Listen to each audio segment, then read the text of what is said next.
Okay. Hi, welcome to the newest episode of Sports Talk Central. My name is Adeem Mahmood, with our Nola co-host Hunter, and today we're going to be talking a little bit about some Mets hiring Buck Showalter, some Ravens Steelers preview, Virginia Tech is filling out their coaching staff, and some National Signing Day, and Urban Meyer as well. So let's start with the breaking news from today, which is the Mets hiring Buck Showalter as their manager. He was one of the three finalists. It was either him, Joe Espada, who was with the Yankees, Um, he was currently with the Astros as their bench coach, and then a guy from the Rays. So what were your thoughts on this hire? it was funny to see Mets fans react because they were all just pissed off about it. I think there was some of the media were shining his shoes a little bit, and a lot of Mets fans were just like, "He won nothing while he was with the Orioles. Why are you like talking about him like this?" And um, I guess I get the move. I mean, I feel like though he's how long has he been out of the game again? Has it been a few 2 years, years now? 2 3 years. Yeah.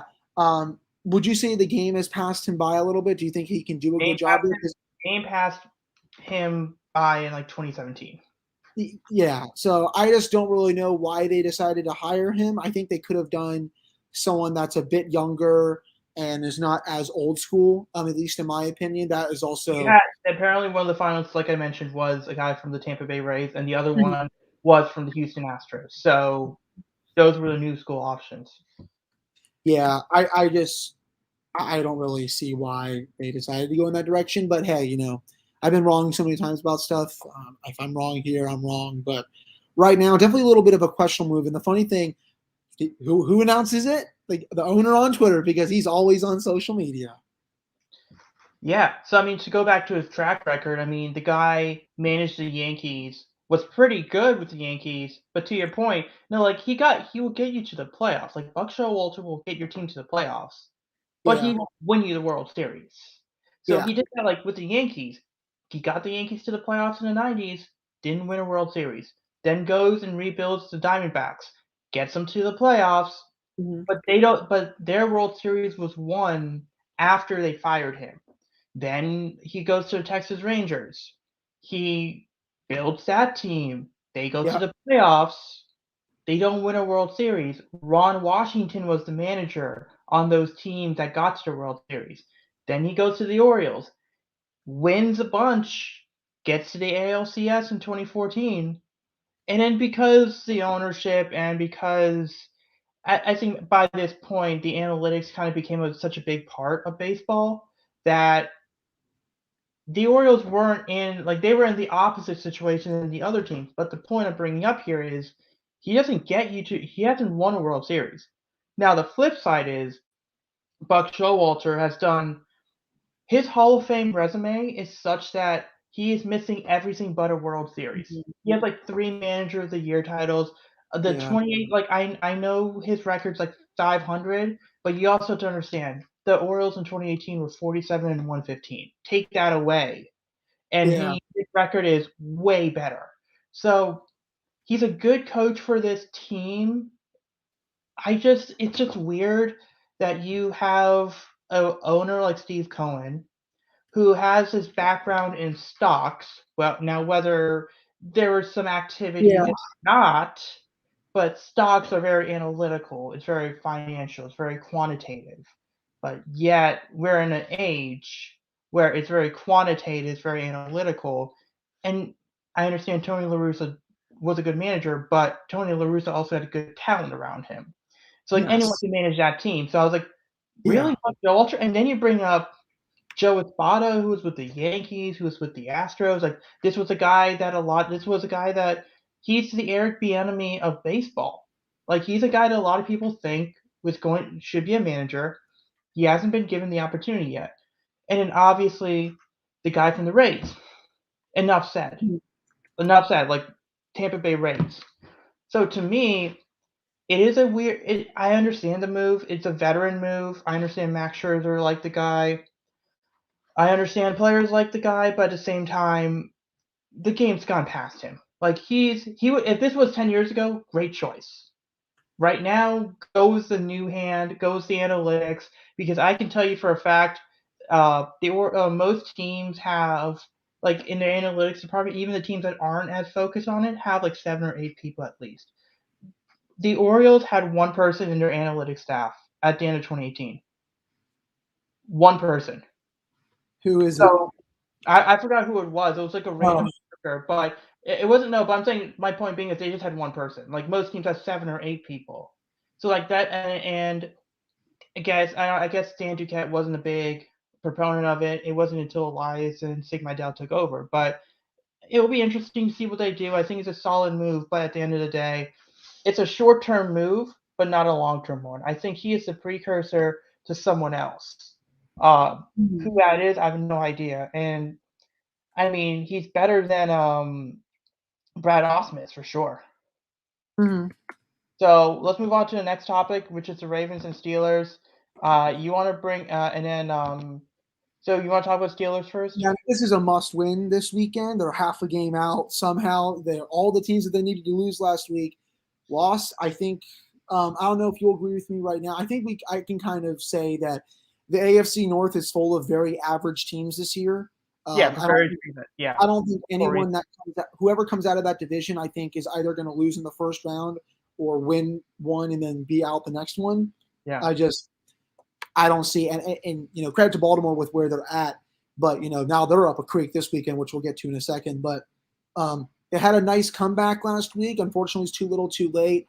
Ben had some magic in the fourth quarter. Harrison Claypool Smith. acted like a child. What do you say? Claypool acted like a child. Yeah, I don't know what's going on there. Mike Tomlin is, he's probably gonna try to do something about it. I mean, he even benched him, didn't come across well.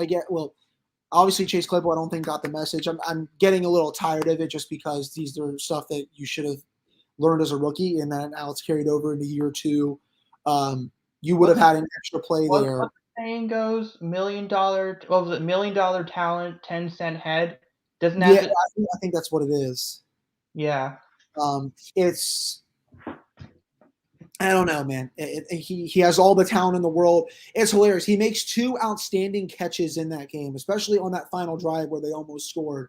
And then another one right after that makes a catch, no timeouts, clock's running, and then you just do this and you waste time. It's like I know people have to learn to love the good with the bad, but you should not be doing that as an NFL player, especially with no timeouts. You got to know the situation.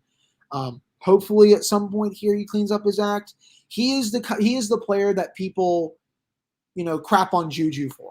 Juju doesn't do that kind of stuff. Sure, he does TikToks on the field at times, but when it comes down to it on the field, he's not making himself look like an idiot.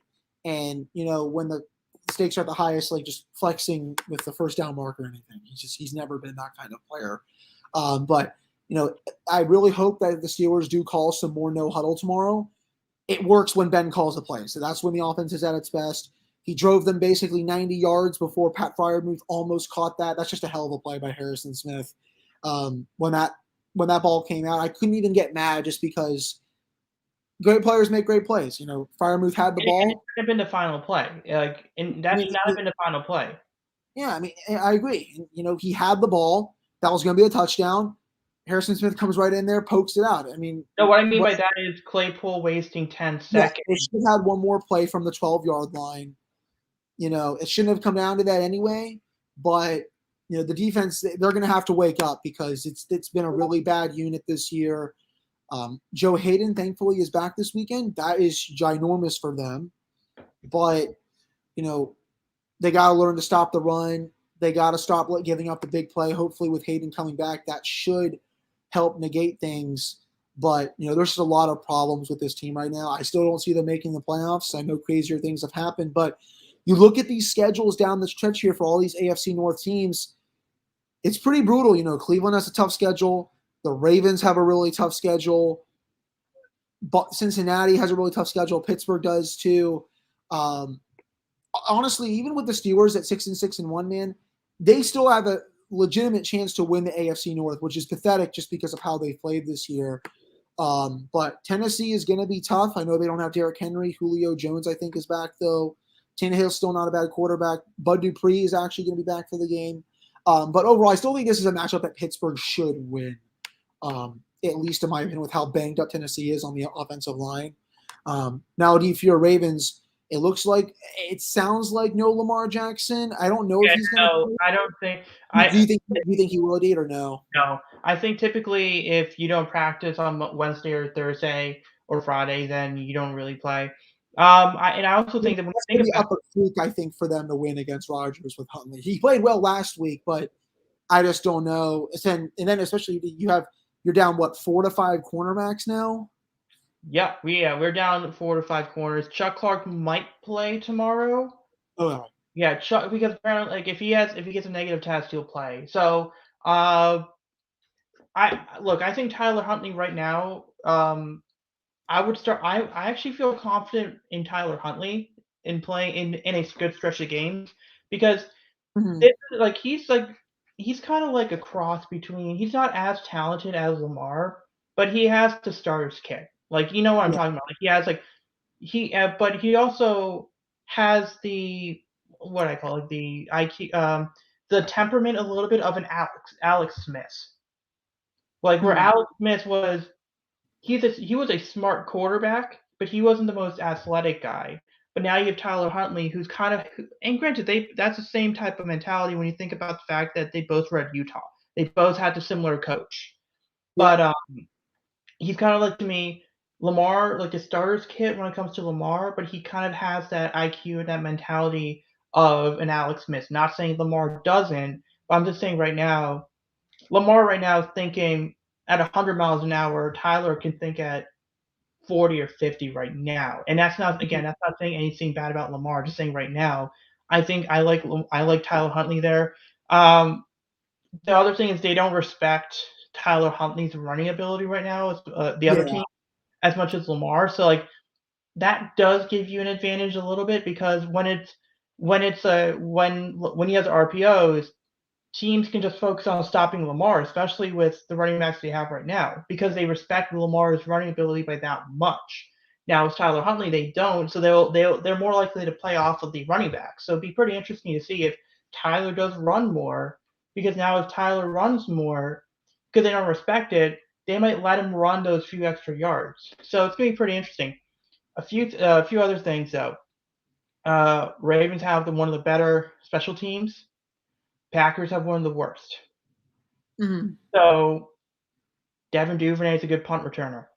Justin Tucker is Justin Tucker. Sam Cook has been awesome for the last 10 plus years. So there are avenues for them to be successful. You also have to think about the fact that Devontae Adams' personal receivers coach is Keith Williams. Keith Williams is the Mm-hmm. passing coordinator for the Ravens. And Yep. you have to imagine that Keith Williams, those same drills, whether it's with soccer balls or whatever it is, that he's teaching the Hollywoods, the Duvernays, the Rashad Batemans, are the same drills he was teaching Tyreek Hill, the same drills he was teaching Devontae Adams. And who goes up against those receivers? Yeah, those receivers being taught a certain way that they're implying during practice, and then the secondary is actually going up against those receivers. So there's a little bit of an advantage because if you know the mentality behind every first step someone takes, every like action they take, you can better Mm-hmm. prepare for it. So that's something to watch out for. Kenny Clark isn't going to play. David Bakhtiari isn't going to play. I don't know about Jair Alexander. So we'll see what the run defense. Zadarius Smith hasn't played in a while, so I don't know if he's going to play. So I wouldn't be surprised because John Harbaugh is that good of a coach. Mm-hmm. Um, so I'll give you a preview there. I do have a little bit of an issue with Ravens fans right now. I'll be honest, Oh, because what's going on there?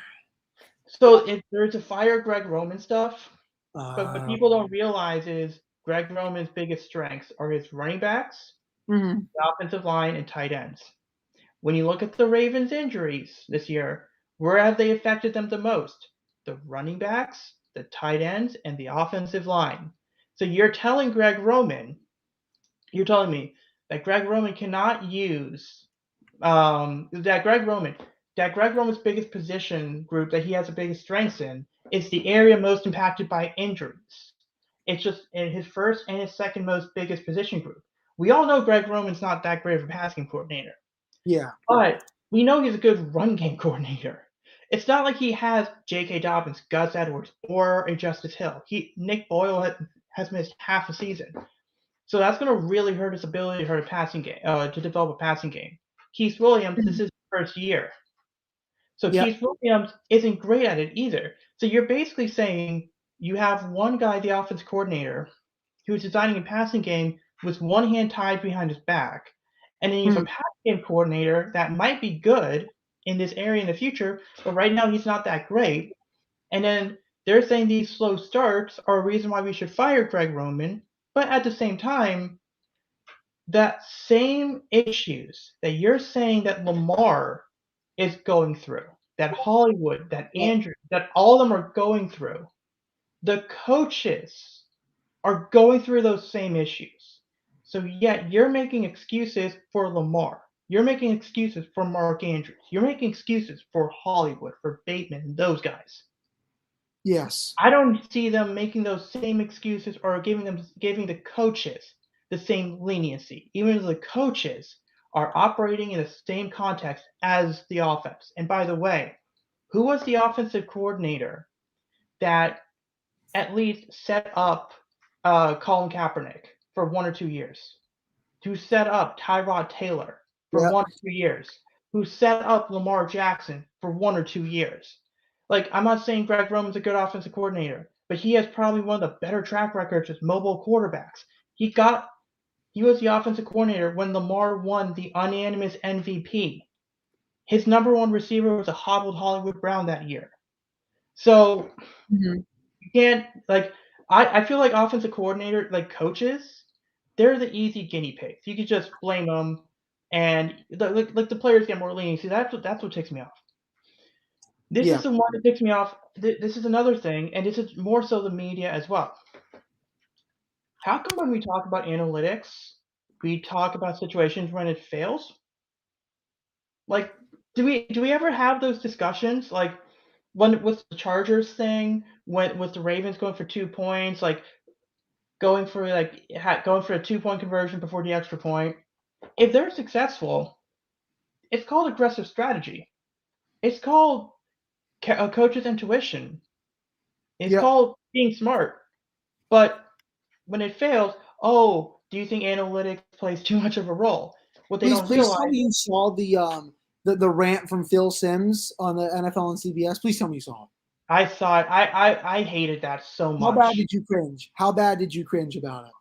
Uh, I cringe at how much of a boomer and how much of a dinosaur they were, and how much like it's hypocritical, like what they're saying, because it's like saying, well, it's counter. It's like you're something about the flow of the game. Okay, Mhm. well, if you know you got to make a 2 point conversion at the end of the game to tie, everyone knows that. The defense knows that. The defense can say we don't want you to score a touchdown, but that means nothing if we can't stop your 2 point conversion.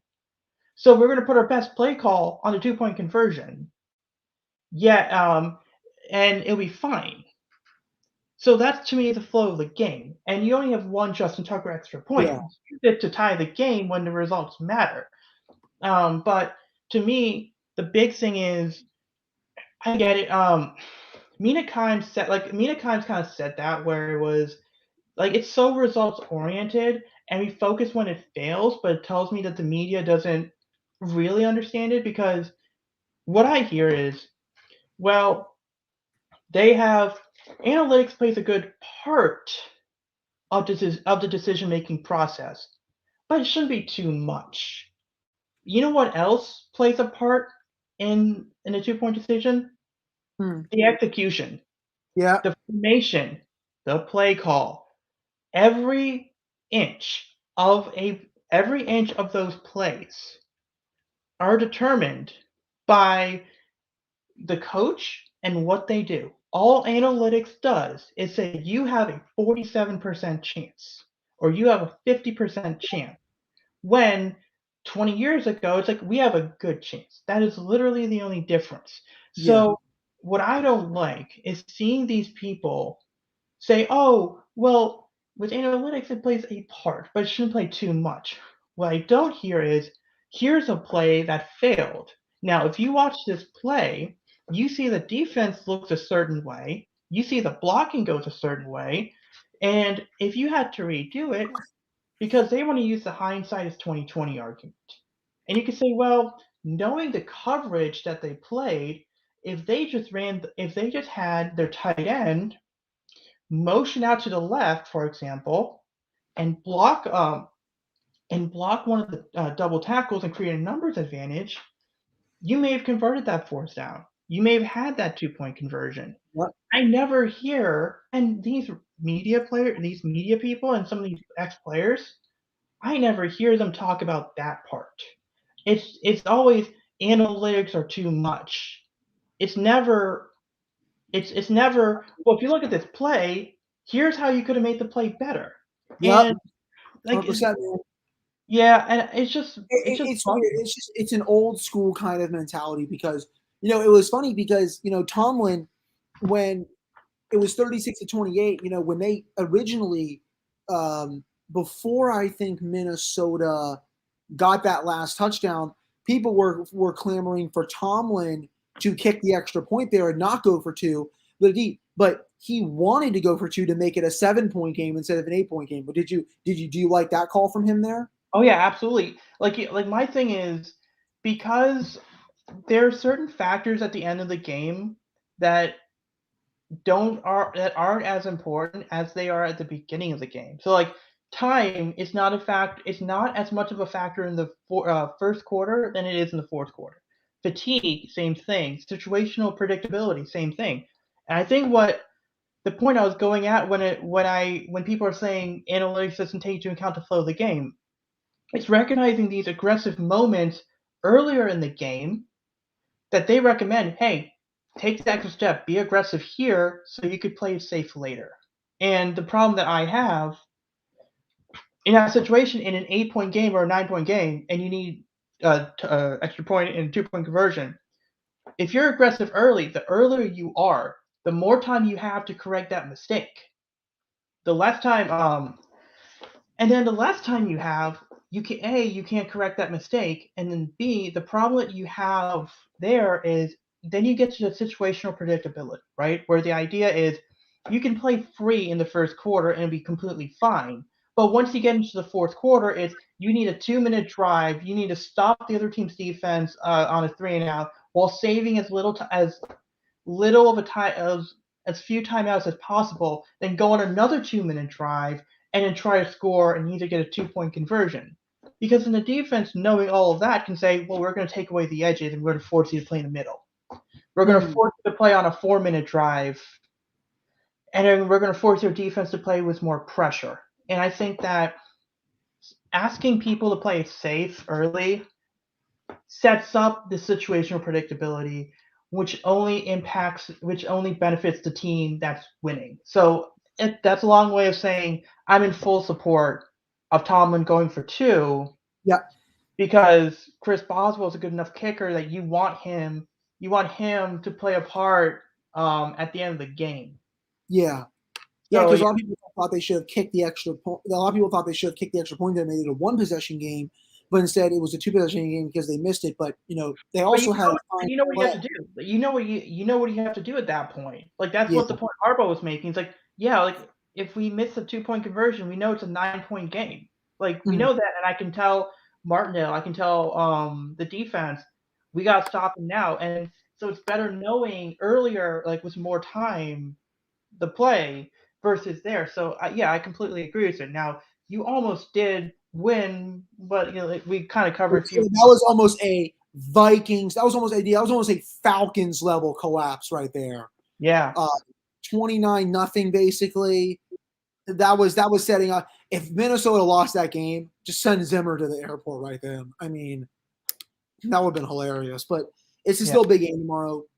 Tennessee, Pittsburgh needs to win that game. That's Yeah. just So let's just quickly do some recap on our oh. reaction for Meyer. Yeah, like it's a long time coming. I mean, the moment we learned about how he kicked the Lambo, And I the other but report from Tom Pelissaro how Marvin Jones allegedly walked out of the facility when Meyer was talking crap about the receivers publicly and privately.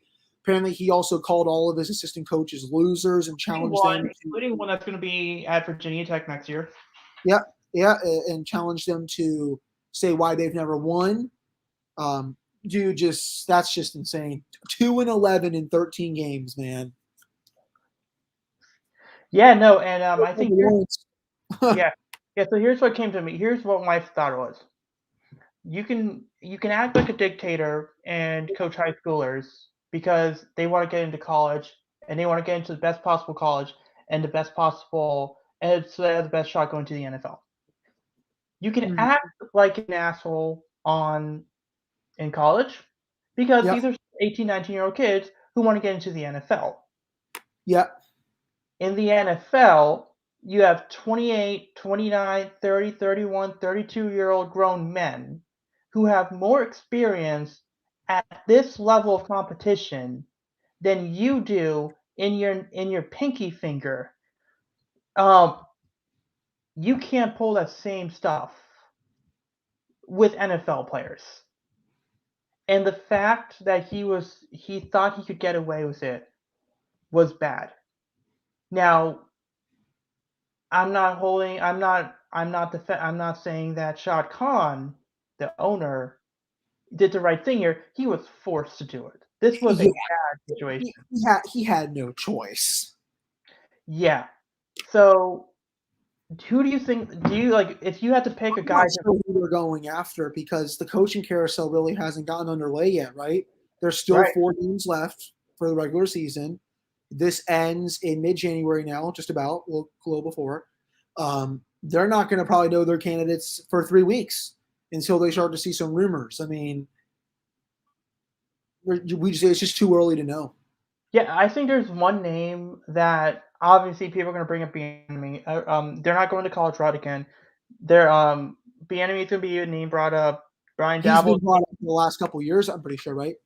Yeah, he hasn't got a job yet. So Brian Dabble has been brought up. Yep, Brian Left has been brought up.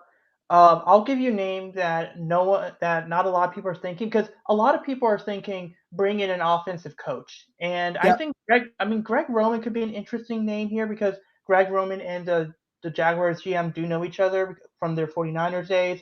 The Jaguars do run an offense. Like, their best players on offense are their running backs right now with James Robinson and ETN. We'll see about their tight ends. Like obviously Tyler Bowen's gonna be at Virginia Tech, so it's gonna be a different tight ends yep. coach. But and like I mentioned, Greg Roman can acclimate a rookie into a quarterback, modern quarterback into the NFL. So we'll see. He could be an option. But the one option I could see being a really good fit is Don Martindale because Is that wishful thinking, it, or is that just no, actual no, no. like? Like actually, this is actually logical thinking because Don Martindale has been in Baltimore for a long time. He's been in that culture, so he knows what a good winning culture is.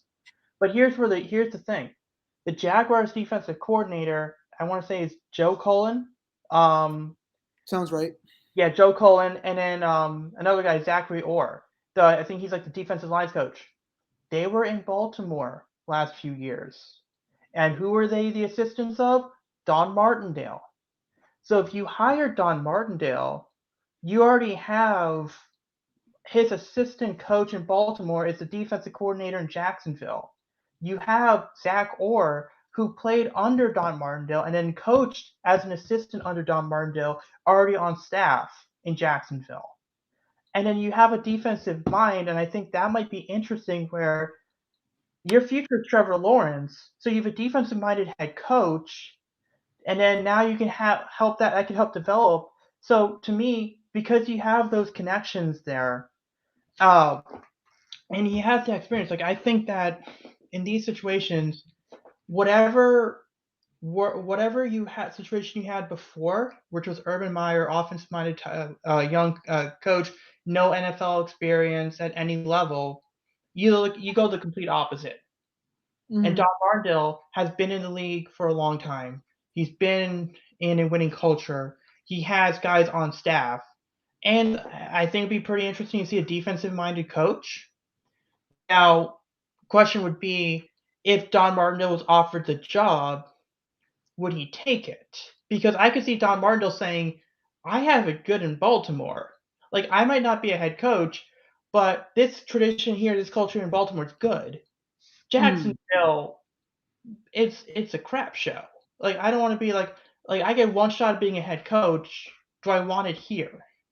So I could see him saying no, but I just want to bring up a name. I just want to bring up some names that not a lot of people are bringing up. 'Cause I know people are going to bring up Brian Leftwich because obviously obvious connections and stuff like that. But Yeah. he's a guy that like Martindale's a guy no one thinks of, but you read into it, it's like, oh, that makes sense. Like that makes perfect sense. So we'll kind of go segue into the coaching staff. We know that we have an offense coordinator, Tyler Bowen. We have a defensive coordinator, Chris Marv. Stu Holt is our special team slash running backs coach, Yeah. and then they just brought in what was it, Brad Quinn as the pass Brad, game. yeah, and then they made a hire yesterday for Marshall. This guy is going to be basically the general manager of the football program. So think of like a general manager for a football team, kind of. He's going to oversee kind of like everything recruiting, the staff, everything involving the program. He doesn't have to manage a salary cap, but this is something that all of the top programs have, and I think Brent Pry has wanted to have since coming here. So that's a big move. The Marv move, I'm not sold on just yet. I'll give him a chance, obviously, but he's young. His recruiting is kind of meh. I think with this one, though, I think Pry is going to be calling the defense to start the season. And then once he's comfortable, he's going to hand that off to Marv. Bowen should be interesting. When he was with Penn State and a couple other stops, he ran the ball 55% of the time and passed the ball 45% of the time. He also put up over, I believe it was over 50 points in the bowl game with Penn State that he got to call the plays for a Yeah, it couple was years. quarterback, I believe. Was it Sean Clifford? I'm pretty sure. I think it was Sean Clifford. I think it was Clifford, and yeah, I believe it was. And they put up a lot of points on Kentucky, so he's been very well regarded, I think. So I'm definitely excited after looking Great at this. recruiting. Great. He's a Yeah, great recruiter. look at all those 4 stars he brings out to Penn State, 5 stars even too. Yeah, and then the thing about Tyler Bowen is he's a tight ends coach, and when you look at the guys he's developed, I mean, you're seeing Fryermouth firsthand in Pittsburgh. You seen Kaseki in Miami. Like these are guys that I believe they were there when uh when he was at Penn State. But so like you start looking at some of these pieces now, it's pretty interesting to see that it sucks that James Mitchell decided to declare for the draft because man, James Mitchell under Tyler Bowen would have been really cool, especially with how dependent they are on him. Like Oh, he would have been dominant. He could have been a second. He might be a second. He could have been a second, third round pick. Like if he had a really strong year. Now, I like the recruit. I like the fact that they are focusing. Most of these coaches are great at recruiting, especially in the East Coast. I mean, Brad Quinn, um, the Sean, the guy, Georgia State guy they got. All these guys, and then even those guys are great in that Georgia, Florida area. Pry, Bowen and those guys, they're good in that East Coast area. And then what they did is they actually paired them with guys like who aren't great recruiters, but they're good at coaching. Like Chris Marv apparently is good as a good linebackers coach, which is why he probably got the job because he coached linebackers. Uh, Stu Holt apparently was a Broyles not at least nominee at one point. So he's like they have good coaching, which is great. So we'll see. I like the Tyler Bowen hire. I like the Brad Quinn hire. I think that what he's done, like I think his offenses have been really productive. I think yeah. those are going to be a good match. Now we'll see. We'll see who they hire for the offensive line and some of these other positions.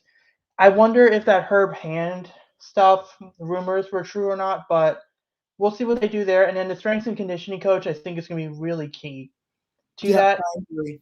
Yeah, so let's move on to recruiting class. Recruit early signing day happened.